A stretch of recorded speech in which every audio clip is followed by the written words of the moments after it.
నేరుగా Shri Lakshmi agro forms మరియు ప్రాజెక్టులో ఇన్వెస్ట్ చేయండి. రేపటి కోటీశ్వర్లు అవ్వండి. సంప్రదించవలసిన నెంబర్స్. ప్రధాని సీజే భేటీపై అనుమానాలున్నాయి. మా కేసు సీజేఐ విచారిస్తున్నారు, న్యాయం జరుగుతుందన్న అనుమానం ఉంది. శివసేన నేత సంజయ్ రౌత్ విమర్శలు. సీజేఐ స్వతంత్రతపై నమ్మకం పోయింది, సుప్రీం బార్ అసోసియేషన్ ఖండించాలి. ఇందిరా జైసింగ్ అంటున్నారు. సీజేఐ ఇంట్లో ప్రధాని పూజపై ప్రతిపక్షాల విమర్శలు. సీజేఐ ఇంటికి ప్రధాని వెళ్ళడం తప్ప? గతంలో మన్మోహన్ ఇఫ్తార్ విందుకు సీజేఐ వెళ్ళలేదా అని బీజేపీ ధ్వజం ఇస్తుంది. మొత్తానికి దీనికి ఇక మతం రంగు పోలుస్తున్నారు ఇటు బీజేపీ అటు కాంగ్రెస్ పార్టీ కానీ అన్ని ఐడియాలజీ పార్టీలు.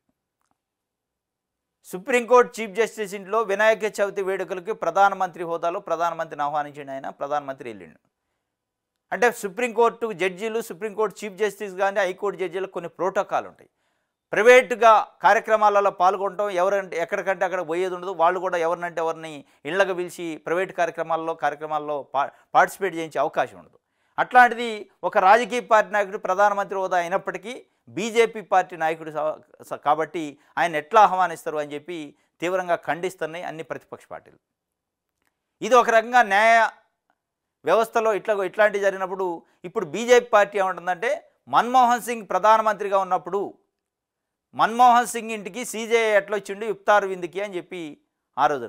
మరి ఇఫ్తార్ విందు అనేది ఏమైనా అఫీషియల్ ప్రోగ్రామ్ అయి ఉంటే వస్తే తప్పులేదు.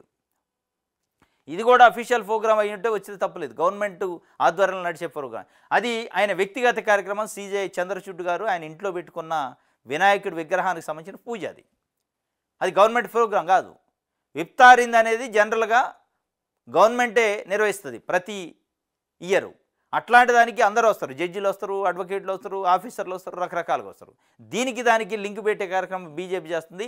ఏది ఏమైనప్పటికీ న్యాయ వ్యవస్థ పైన అనుమానాలు ఉన్నాయని చెప్పి సంజయ్ రౌత్ చెప్తున్న పరిస్థితి. ఆయన ఇది శివసేన నేత.